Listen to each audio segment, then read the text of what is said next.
بادشاہ نے ایک درویش سے کہا، مانگو، کیا مانگتے ہو؟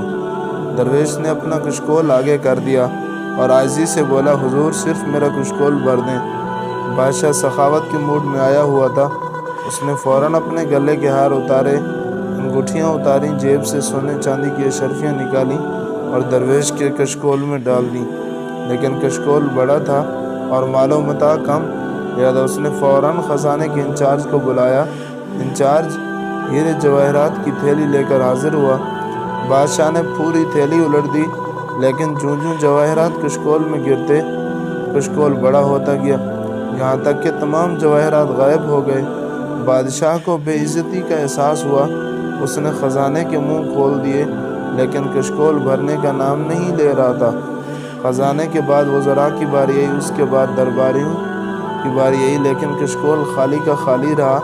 ایک ایک کر کے سارا شہر خالی ہو گیا، لیکن کشکول خالی رہا۔ آخر بادشاہ ہار گیا، درویش جیت گیا۔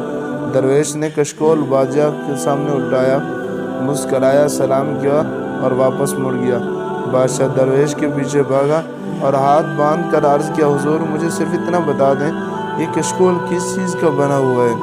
درویش مسکرایا اور کہا، یہ خواہشات سے بنا ہوا ہے کشکول، جسے صرف قبر کی مٹی ہی بھر سکتی ہے۔